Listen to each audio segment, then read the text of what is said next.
It's time for our last but not least speaker, Anastasia Vershinina.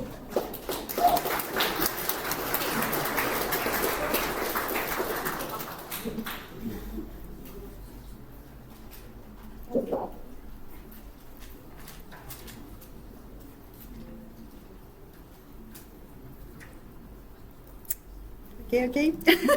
Okay, guys. I promise this is the last one. Okay.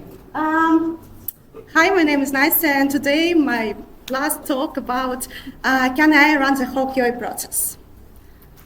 Who am I?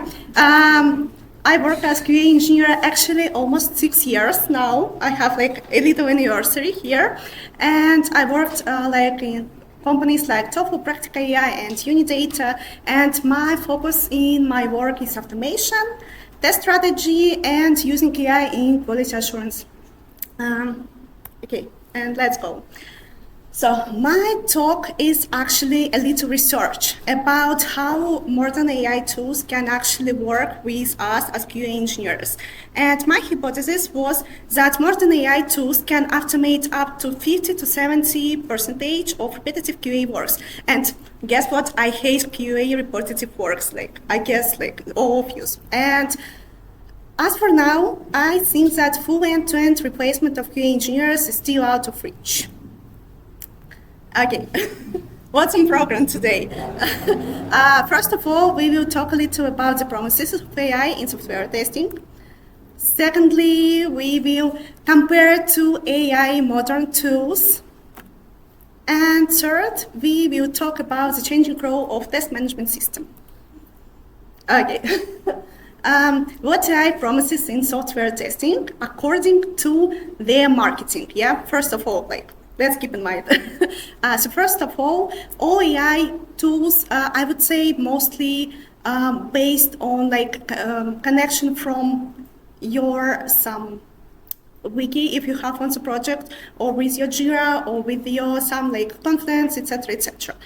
Secondly, it's mostly about test case generation. It can be manual test case generation, and can be actually automation QA test case generation. And fourth, I would say maybe the biggest feature that they have actually self-healing UI tests. Okay, and let's talk a little bit about research methodology. And little spoiler, today it will be mostly my conclusions about my research, because we don't have a lot of time to discuss the whole research.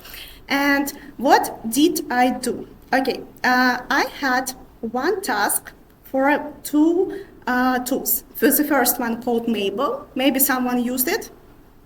Yeah, nice. Okay, and the second one is BrowserSec. I guess maybe someone used it too. Okay, so I actually take just one page of the existed e-commerce site. It's called automationexercise.com. Maybe someone also tried.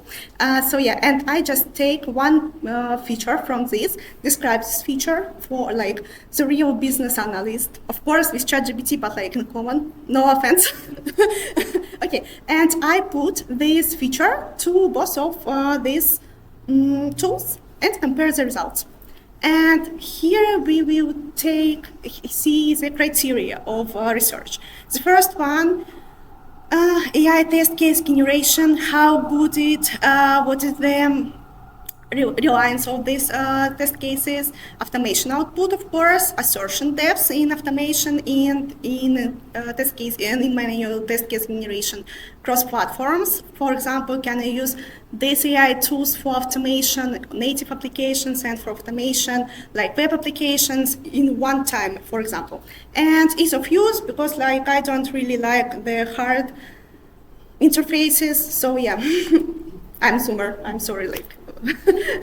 And feature context for the human being, yeah, because I say that I actually prepared business analysis documentation for the AI tools. So here we have just one feature. This is features that you tap on some card. You have the cover, and you have add to cart, you tap on add to cart, and then you see like you have the quantity adds like +1 in your cart, and you have different sessions, like you can be unauthorized user, you can be authorized user, so nothing special. If you ever tried like ananas.com or ozone.com, like you know what it means, how it works.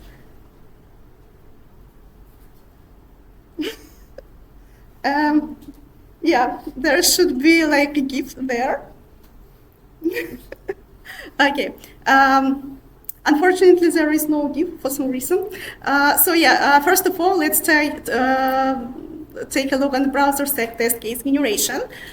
This is a beta feature from Browser Stack. And this has like the common marketing from there. It's connection to Jira and Confluence. You can upload your own documentations there. You can like just prompt it there. So it's really easy to use. You have like option to generate test cases for manual QA, and you also have like option to generate test cases for automation. And for now, we are all testers here, I guess so, I hope so, yeah. And let's do some manual testing. So now, please, you see the feature here, yeah? We just like, we have hover, we have add to cart, and we have pop-up continue shopping. Can you please say me some like test cases for this? And let's count how much test cases we can actually prepare for this feature.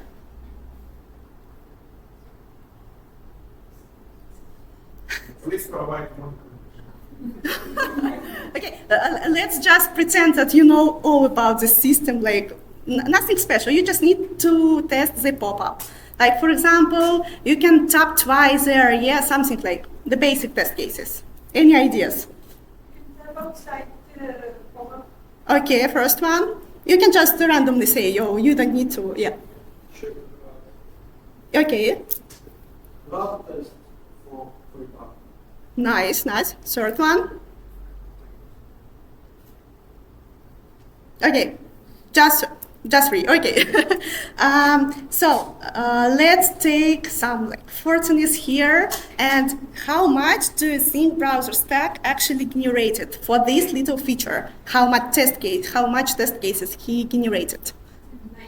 9.20. Like. Yeah, so that's kind of big. Okay, 20, not that bad. Okay, you're almost here, like, of course. And Browser Stack actually generates 34 test cases for the whole feature, not only for the pop-up, and for the whole feature when you can just drag one item to the cart. It's like 34 test cases. Inside each, you have 8 and 9 test steps inside each one. Yeah, it's kind of like crazy one. And he prepared its scenarios, and for this exactly feature that we just talked about previously, it only has like 5 test cases. It's kind of good, but he decided that he has 2 critical and 2 high priority test cases for just so small feature. Okay, and let's take a look closer on 2 different, I'm not sure that you actually see good, but like in common. Here we have some results of his test generation. I didn't edit anything, so this is like the raw results, yeah? And I tested like 34 test cases previously that I mentioned, and almost all has duplication, of course. And he has some issues with prioritization because he thinks that there are so many critical issues. So he thinks that like almost 50% of the test cases were high and critical. And you actually need to rewatch and validate all these test cases, and they should be combined. For example, you can always complete like merge a lot of. But like I would say there are a lot of pluses. For example, if you don't have real senior quality engineers in your like team for some reason, it's kind of good option for a good description. So you can prepare some test cases for junior quality automation and junior quality manual tester. I would say that all test cases were valid and it not that bad coverage. And let's take a look how automation worked. So yeah, First of all, you generate just one test case. Yeah, we see previously there was like 34, and I choose one and just tapped like please generate me like the whole automation test case. So this is test case for the feature continue shopping, button behavior, and confirmation pop-up. And guess what? He generated the failed test, firstly. It takes 7 minutes to generate it. And this case actually runs almost 2 minutes. And if you want to do it, you actually need to install those desktop application on your computer. You can't work in like with web application here.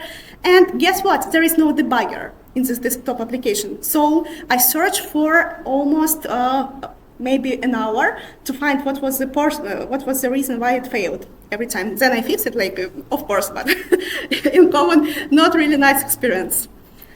And let's talk a little bit about limitations and risks. Of course, you always need manual curation, limited event setup options. This is beta solutions. They always like has big labels like this is beta. Okay, no worries. You don't need to be really concentrated on it. And there is no debugger. It's quite expensive. Like almost, as I remember, it's $250 per one person in months. Like, kind of. Yeah. And let's take a look on the next one, Mabel, or Mabel. I'm not sure how we should pronounce it. And let's take a look what inside. They actually has a lot of more interesting features inside. They have mobile testing features. They have API testing features. They can generate like test in API for mobile native platforms. I would say that it lightweight TMS. So there is no basic way to describe test cases. It mostly worked as like code as documentation. So yeah, we don't concentrate on. So it may be a little bit harder for manual QA, but in all cases they have like good comments and you can work with it somehow. And they actually have performance testing inside. And yeah, let's do testing. Okay, so this is. You can see here how you can generate it. You also can okay, you wait a little. Okay, so first of all, you can prepare also user scenarios for the feature. You just passed it in the, you just passed it in the application and you configure the environment there, so you can choose what platform do you want to choose, which authorization method, etc., etc., etc. So in basic, if you have an automation on your project, it's the same.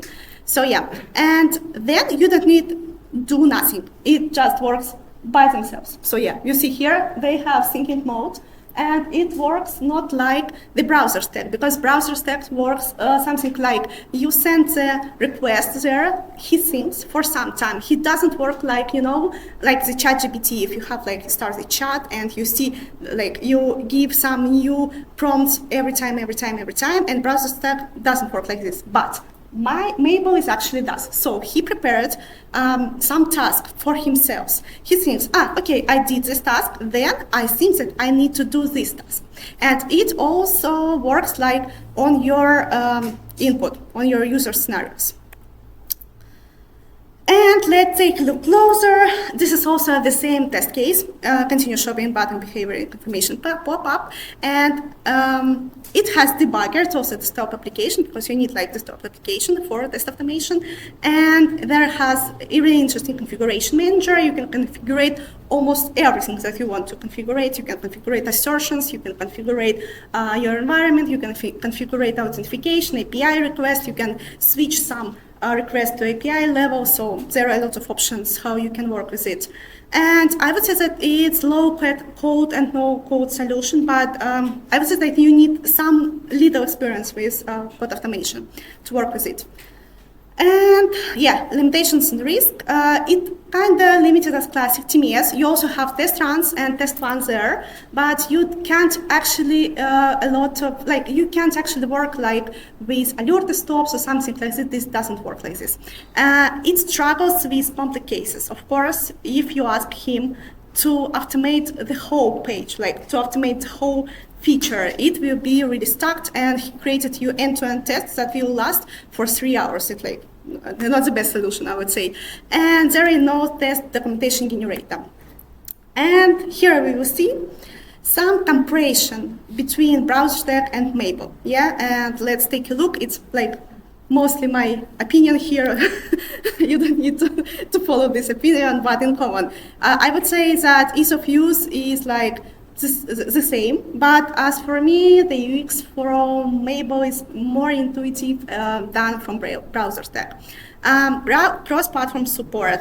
As you know, BrowserStack is actually the cloud solution for testing, but for some reason, they don't have option to run your test on native devices. Like they just suggest to automate via their desktop application, but only inside, like on your own computer. So I don't think that, I don't understand why they don't have like option to extend this feature, but like for now this works like this. Assertions. I would say that assertions from BrowserStack not really works good. They were mostly like, mostly generated. If you try to do it with ChatGPT, it will be the same result. So there is no depth in these assertions. But for Maple, I think because Maple is mostly I would say that mostly considered as automation tool, it works really good with assertions. And automation output, of course, Maple works much better. And AI test generation, unfortunately, BrowserStack actually wins this whole because Maple doesn't have this feature. And conclusion. In conclusion, first of all, I would say that you need time to validate both. So you can't actually work now if you don't have, if you can't actually like switch all your work on automation tools, like unfortunately, as for me. Yeah, you need time to validate. You need a lot of time to validate. Right for now, I would say that full autonomy is not achievable, not fully achievable in test case generation, in code generation, unfortunately not for now. There are all-in-one solution, this is a plus. That's kind of expensive, but like if you want, we can discuss other options. And I would say that it's easy for business owners. If they don't have like QA team, they can actually use some kind of solution from like the ready-to-go solution. And I would say that they actually shows good test coverage. And that's all.